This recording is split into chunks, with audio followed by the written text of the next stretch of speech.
Ok, agora a gravação está pegando o áudio. Então, essa lista da aula de hoje é muito importante e eu vou usar ela meio também com uma métrica para ver como é que vocês estão, para saber o nível que eu vou passar do trabalho.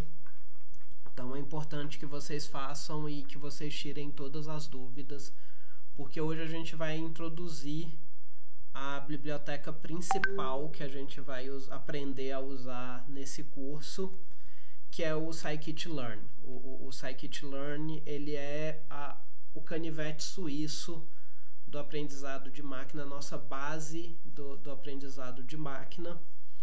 E a gente vai hoje começar a usar ele.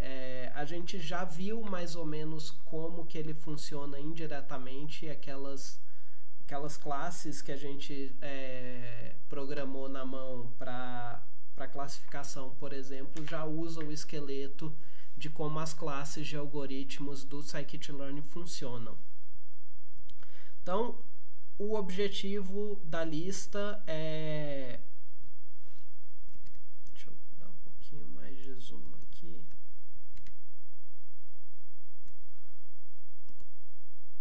O objetivo dessa lista é criar um modelo estimador de notas de redação, usando aquela dataset de redações corrigidas do UOL, que a gente já deu uma olhada nele numa outra aula, tá? Então, esse dataset aqui, você tem os textos da redação, essa coluna aqui, Essay Text, e você tem aqui na frente, você tem alguns outros campos de texto, a gente não vai usar esses outros campos, a gente vai usar só o campo da redação mesmo. E aqui para frente a gente tem 5 notas para cada redação. A gente vai começar tentando estimar essa primeira nota, mas depois depois eu quero que vocês testem as outras notas também, ver se você consegue estimar essas notas usando esses algoritmos que a gente vai testar. Eu não espero que isso funcione bem, tá? Vou deixar bem claro. A gente está fazendo isso mais para vocês aprenderem a usar a biblioteca. Para esse tipo de problema eu precisaria de algoritmos mais sofisticados, mas o que a gente está mais interessado é em o código rodar e gerar uma avaliação no final, me dar um número do quão bem esse meu modelo treinado ficou. E esse número que a gente vai usar é o MSE, que é o erro... eu escrevi uma coisa em cima e defini outra embaixo. No de vocês vai estar um pouquinho errado aí, porque...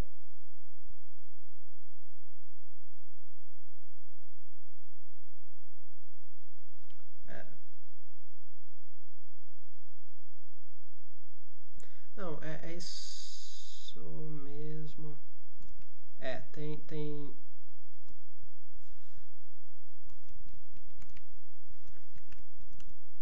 Faltou esse fator aqui. Uma fração de 1 sobre um nzão, que o nzão é o número de entradas que você... Pronto, agora tá certo.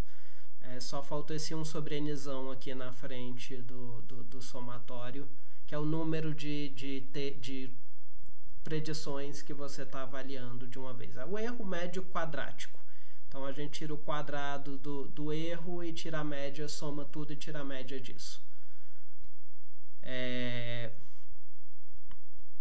Aqui dentro dessa fórmula, a gente tem o valor real para a gente calcular esse erro médio quadrático, a gente precisa do valor da nota real para cada texto, e esse y chapéu aqui é a predição do nosso modelo, é o que o nosso modelo diz que a nota é.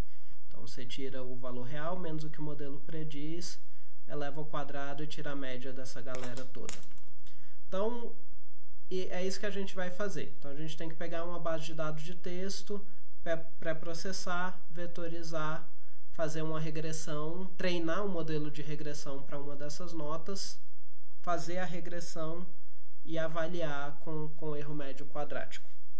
Tá? Alguma dúvida da ideia geral da lista? A gente vai quebrar bem passo a passo, tá? Não se assustem. Tá bem passo a passo dentro aí da lista. Eu não tô com o chat aberto, deixa eu abrir de volta. E primeiro passo, carregar a base de dados. Isso aqui vocês já fizeram, só vai repetir de novo. Eu não vou nem entrar muito aqui em detalhe disso. Deixa eu só fazer aqui para eu poder... Se você não conseguir fazer esse comando aqui do gdown funcionar para baixar o kaggle.json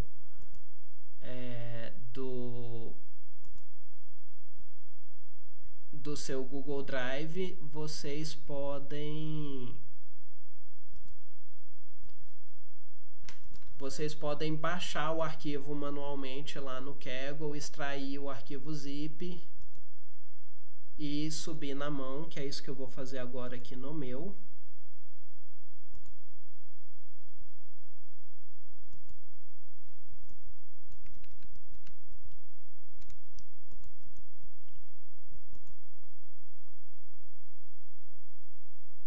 Se o Kaggle me deixar baixar o arquivo. Pronto, baixou.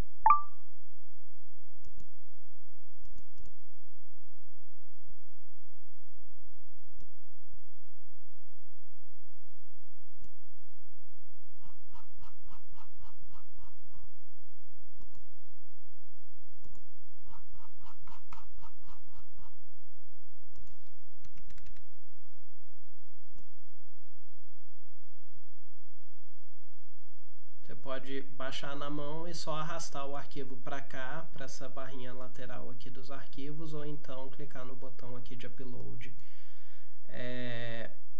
E aí baixar o dataset. Isso aqui de novo vocês já fizeram.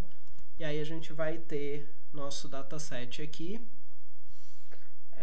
O primeiro passo, primeira coisa que eu peço ali para vocês fazerem de novo é dar uma explorada nos dados. Então eu quero que vocês listem as colunas que tem no dataset. Então vocês precisam lembrar um pouquinho aí do Pandas, como é que funciona. E depois eu quero que vocês plotem um histograma das colunas de score. Eu vou fazer um aqui para vocês verem, e aí eu quero que depois vocês façam ou um for ou alguma coisa para iterar em todas as colunas de score. Eu vou fazer da coluna score 1.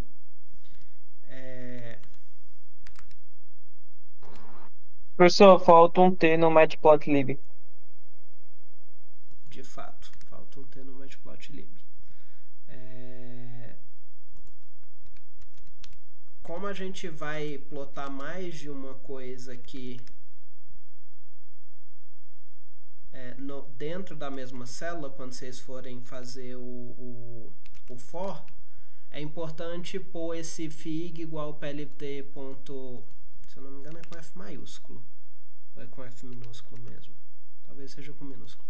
Esse plt.figure antes de fazer o seu plot de fato, e depois o plt.show, senão ele mistura os plots num só. E aqui eu fiz o histograma da coluna score 1. E aí depois vocês podem fazer um for e iterar em todas as colunas de score e fazer o histograma deles, de todos. E vamos pôr só um título aqui para quando vocês forem fazer as demais colunas, vocês podem pôr o título para você saber qual plot é de cada coluna.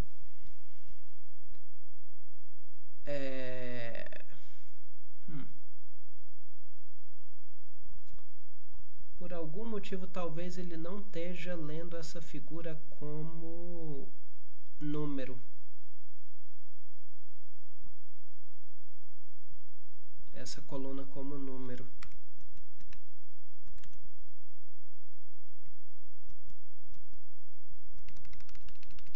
Testar isso aqui, só para confirmar uma coisa aqui rapidinho. Vejam que esses números aqui não fazem sentido nenhum. Olha essa ordenação que ele está fazendo.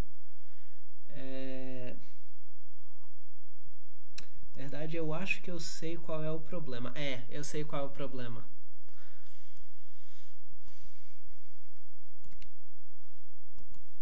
O problema é isso aqui, ó. O brasileiro gosta de usar vírgula para casa decimal e essas bibliotecas são programadas com ponto para decimal. Aí ele não reconheceu essa coluna como float, ele reconheceu como string.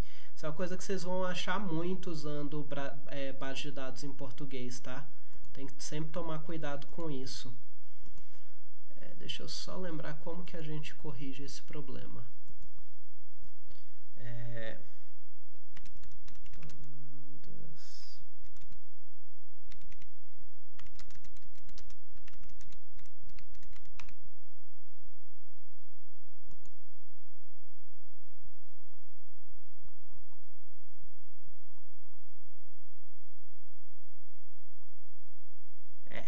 É feio.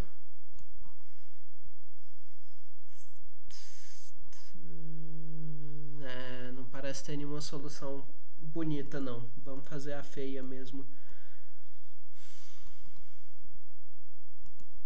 Fazer aqui em cima, na importação. É bom vocês copiarem isso aqui, tá? Que eu vou fazer agora. For call in score 1. Fazer uma lista aqui das colunas que eu preciso aplicar essa correção. Score 2. Score 3. Score 4. E por último, Score 5. Eu vou fazer o seguinte, def call para cada coluna, eu substituo ela com ela mesma aplicado isso tudo aqui. Então o que eu estou fazendo aqui? Eu estou pegando essa função, essa coluna, tratando ela como string, e aí para cada entrada dela eu estou rodando um replace que está errado. Eu estou substituindo a vírgula por ponto, tá? E aí, se eu tivesse o ponto como milhar, eu tinha que fazer uma substituição contrária também. Na verdade, eu ia ter que fazer 3 passos, eu ia ter que escolher um para substituir para um temporário, porque se eu transformo todas as vírgulas em ponto, como é que depois eu sei qual ponto é o que começou sendo ponto e qual ponto foi o que eu transformei de vírgula para ponto? Então eu teria que transformar um dos dois para um caractere temporário, transformar o outro e depois transformar o primeiro do temporário para o certo, para trocar os dois. Mas no caso aqui eu não tenho milhar, eu não preciso me preocupar com isso, eu só preciso me preocupar com o decimal. Então eu vou substituir toda vírgula para ponto e vou converter para float para cada uma dessas colunas. E aí isso deve resolver o meu problema. Pronto. Agora, de fato, essas colunas são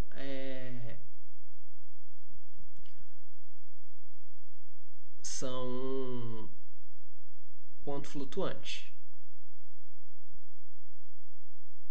A total score, eu não tinha visto que tinha uma coluna total score. Inclusive, eu vou mudar um pouquinho a resolução da lista com essa total score. A total score tá certa, tá com casa, ele reconheceu de cara como float. Você vê que ele põe o ponto 0 aqui no final. E aí agora nosso histograma deve funcionar. E de fato funcionou. Quer conferir se esse histograma tá certo? É só comparar aqui com o histograma que o Kaggle coloca pra gente também. Tá igualzinho, quase igual. Por algum motivo aqui tem um buraco e o do Kaggle não. Talvez deva ser o número de bins ou a separação do bins que está diferente. Certo? Então, já tem um exemplo aí de como fazer o histograma. Deixa eu ver se eu consigo fazer ele ficar igual. É só bins. talvez com 8 bins. Se ele fica igual ao do Kaggle. Não. Histograma é bem chatinho fazer ficar identicamente igual, porque como você separa os bins, acaba dando alguma diferença. Mas você vê que o formato geral está mais ou menos o mesmo. Tá? Então, façam essa exploração aí dos dados de vocês. Eu vou colar aqui no chat esse for que eu fiz para corrigir as colunas de score. Transformar elas em ponto flutuante. Está no chat aí do Google Meet. E aí depois que a gente tem os nossos dados, a gente vai para o pré-processamento. Eu fui bem bonzinho, já dei uma função de pré-processamento aí pronta para vocês, que faz 4 passos, que eu não vou dizer o que eles são, porque vocês vão usar esses passos, essa função. Primeiro, remover as linhas com texto faltando. Eu já mostrei como fazer isso também. Se vocês não lembram do Pandas, vai nas listas das aulas passadas. Eu já mostrei como remover essas linhas com texto faltando também, se tiver. Usa a função de pré-processamento para processar o texto e separar numa lista de documentos. Não joguem de volta para o DataFrame. E aí eu quero que vocês imprimam os 10 primeiros documentos pré-processados e me descrevam qual que é o nome e o que faz cada um dos passos, dos 4 passos aí da função de pré-processamento. Tá? Depois a gente vai para a vetorização, a gente vai fazer um TF-DF, só que agora a gente vai usar um TF-DF pronto, a gente não vai programar nosso TF-DF. E aí, para o passo da vetorização, vocês vão usar o scikit-learn, vai usar a classe TF-DF Vectorizer. Eu coloquei aí o link para a documentação de cada uma das bibliotecas, vocês conseguem entrar nela e... Se o inglês não tiver bom, usa a função de traduzir aí do navegador. Eu acho que ele não vai traduzir nome de parâmetro e essas coisas, é para ele ser inteligente o suficiente para isso. Mais ou menos. Tomem cuidado com isso. Ó. Não, ele bagunçou o nome dos parâmetros, tá? Então, achem o parâmetro que vocês querem usar, se estiver usando tradução, mas aí volta para a página sem tradução para ver o nome certo do parâmetro, tá? Tomem cuidado com o tradutor. Mas vocês têm inclusive, peguei mais um erro ali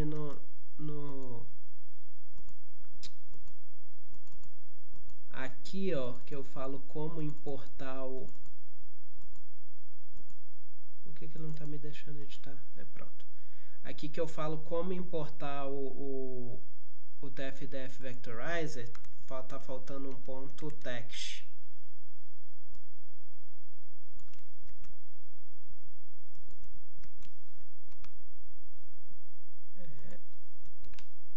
Tá? E aí tem aqui o passo a passo, bem passo a passo mesmo. Importa, eu já dei o comando aqui para importar.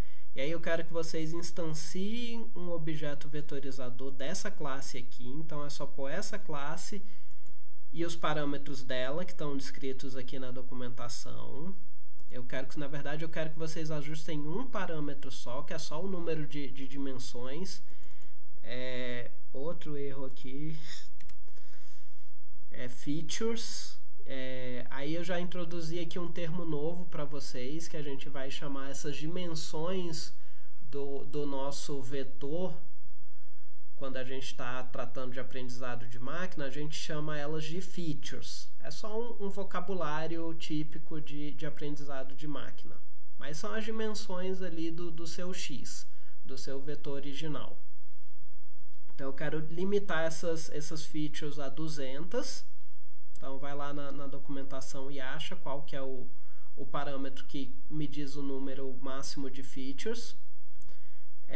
Aí a gente vai usar o método fit desse TF-DF nos nossos dados que vocês pré-processaram aqui, tá? Então é esse cara aqui que vocês já têm os documentos tokenizados. Então vocês jogam eles aqui pro fit e depois usa o transform para vetorizar de fato. Então todos os comandos estão bem aí descritos, a maioria deles eu até dou o exemplo do comando como é que vocês têm que fazer. Então é só seguir essa sequência aqui com esses comandos que eu estou mostrando para vocês. E aí só uma observação aí que esses dois passos aqui, o passo 3 e o passo 4, vocês podem juntar em um só, que é o método fit transform. Você pode usar o fit e depois o transform, ou você pode usar o fit transform de cara, que faz esses dois passos. Então quero que vocês implementem isso aqui. Isso aqui não é para ser mais do que 5, 6 linhas de código, tá? Nesse passo 2. E aí a gente vai para o passo 3, que é de fato o nosso aprendizado de máquina. Se tiverem qualquer dúvida, podem me interromper, tá? Pode levantar a mão e interromper aí. O passo 3, a gente vai usar o KNN. De novo, a gente vai usar o KNN do scikit-learn. Eu coloquei o link para a documentação dele também. E aí vocês podem ver que ele é uma classe parecida com aquelas classes que a gente já implementou com os métodos fit, predict. Eu usei aquela interface de propósito, porque é a interface que a maioria que o scikit-learn usa e, consequência, a maioria das outras bibliotecas de aprendizado de máquina que usam para serem compatíveis com o scikit-learn. Então, vocês verem aqui que a classe kNeighborsRegressor, ela tem aqui o método fit e tem aqui o método predict que a gente programou lá, e tem outras coisas também. Nossa classe lá da aula passada tinha os setParameters, aqui também tem. Então a interface aqui vocês já conhecem, porque vocês já programaram uma classe que usa a mesma interface. Mas qualquer coisa é só vir aqui na documentação. Não lembro qual parâmetro que eu passo no método fit. Vem aqui na documentação, clica no fit, e aí aqui ele fala que ele recebe um x e um y para fazer o fit. Aí eu faço uma pergunta para vocês para ver se vocês estão ligados no conteúdo que eu tenho passado. Qual x e qual y eu devo usar aqui nos meus dados? Eu devo jogar minha base de dados inteira aqui para treinar o meu modelo? Se você jogar a base de dados inteira, você não vai ter com o que testar, né? Exato. Você tem que jogar aqui os dados de treino. Você tem que fazer o split dos dados e jogar os dados de treino aqui para o fit. Aí depois você jogou os dados de treino para o fit, você joga os dados de teste para o predict para gerar o y predito. E aí você pode pegar esse y predito, comparar com o y do seu treino e ver como que o seu modelo se saiu. Que é o que está falando aqui, ó. Primeiro a gente vai importar o kNeighborsRegressor, depois a gente vai importar a função trainTestSplit, que vocês já viram tem outra lista que usa o trainTestSplit também. Depois a gente vai definir a variável, quem é a nossa variável y. Para isso a gente precisa escolher uma das colunas de score. Eu sei que eu falei aqui para começar com a score 1, mas é porque eu não tinha prestado atenção que tem a coluna total score. Então, usem a total score. Se usar a score 1, tudo bem, mas vamos tentar começar, que a total score eu acho que é uma coluna provavelmente que vai ser mais fácil de ser predita. Então, só copiar os valores da total score para uma variável y. Pode copiar a coluna inteira direto. Não tem problema a variável y ser uma série do Pandas, que quando você pega uma coluna de um data frame, o formato dessa coluna é série do Pandas. o scikit-learn trabalha perfeitamente com série do pandas. Ele pode trabalhar com array do NumPy, série do pandas, ou listas e listas de listas, esse tipo de formatos, todos eles o scikit-learn trabalha bem. Tá? E aí a gente vai fazer o nosso split. Já dei o comando aqui bonitinho para vocês fazerem um split. Jogando 1/3 pro teste. Vai criar o nosso objeto modelo com a classe kEnablesRegressor. E aí eu pedi para vocês ajustarem um parâmetro, que é o número de vizinhos, para 5. Então eu quero que vocês vão lá na documentação, achem qual é o parâmetro que ajusta o número de vizinhos e ajuste ele na instanciação da classe. Então você vai passar lá como parâmetro para inicializar a classe, igual passou o número máximo de features aqui no TF-Def Vectorizer. Faz o fit e depois o predict. Tá? Tem um erro aqui porque o fit precisa do x e do y.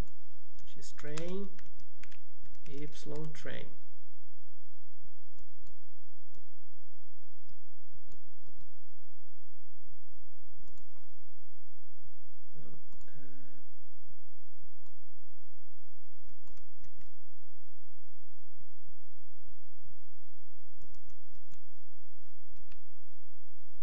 Então, passa o x e o y de treino e usa o x de teste para gerar o y predito. Também, de novo, isso aqui vai ser um pouquinho mais longo, mas não é para dar muito mais do que 10 linhas de código aqui nesse passo 3, não. Vai dar um pouquinho mais que a gente tem o split e tal, mas em geral você vai ter uma linha de código para cada passo desse. Não tem nenhum loop nem nada disso que vocês precisam fazer aqui. E aí, por último, a gente vai avaliar nosso modelo. De novo, a gente vai usar uma função pronta do scikit-learn, que é essa mean square error, que já implementa o erro médio quadrático. E aí, é para importar ela e imprimir o erro médio quadrático comparando o y-teste com o y-predito.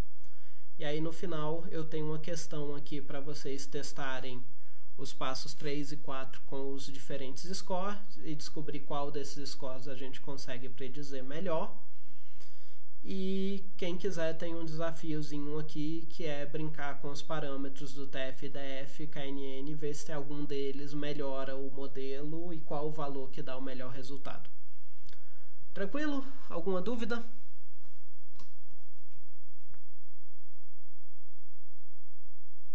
Então, estão livres aí para fazer a atividade. Eu estou aqui para tirar dúvida, eu vou só desligar a câmera, mas eu estou aqui, qualquer coisa é só me chamar. Se quiser também pode mandar print screen pelo WhatsApp ou qualquer coisa assim, se quiser tirar dúvida por lá.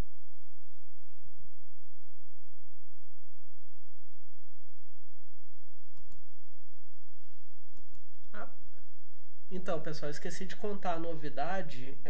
A gente tem monitor na disciplina agora. Não sei se já passaram para vocês, mas o monitor de vocês vai ser o Lu Anderson. Ele é ex-aluno aluno do módulo 5 do NES. Ele está um ano à frente de vocês, já fez essa disciplina comigo ano passado. E ele vai fazer monitoria com vocês toda quarta-feira à noite. O pessoal da coordenação deve passar o horário direitinho para vocês pelo WhatsApp ou o próprio monitor. Inclusive vou ver se ele está no grupo de vocês, senão vou pedir pro pessoal adicionar ele, para ele avisar vocês das monitorias. Mas pelo que ele me falou, vai ser quarta-feira à tarde, as monitorias, quarta-feira à noite, desculpa, as monitorias dele.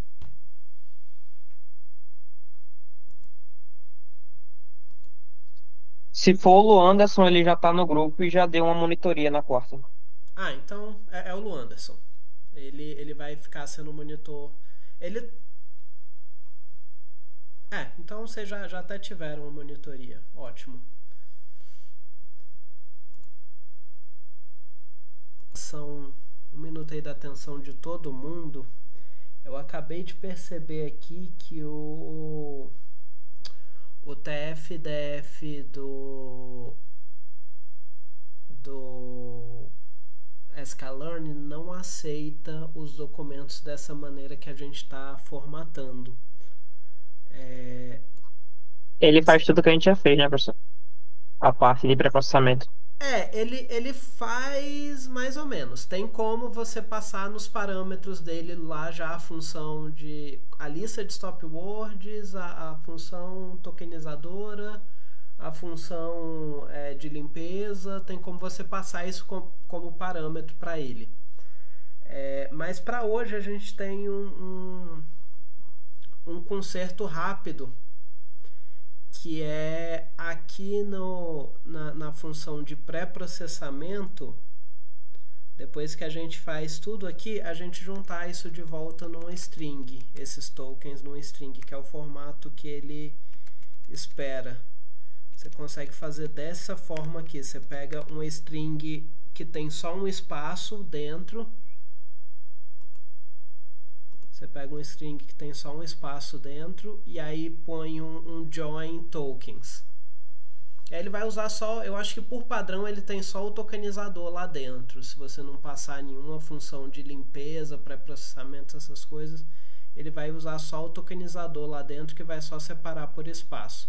Então o que a gente pode fazer é pegar essas nossas listas de tokens que a gente terminou aqui no pré-processamento e juntar elas de volta no string, pondo um espaço entre cada token, que é o que essa linha aqui está fazendo.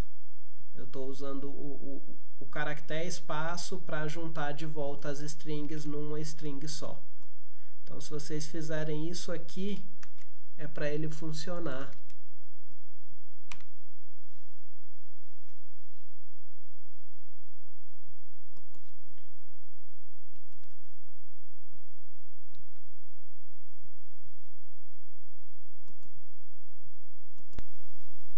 Oi. Oi, pode falar. No final, é normal dar um resultado em torno de 2000, algo desse tipo. Acho que vai dar por aí mesmo. Beleza.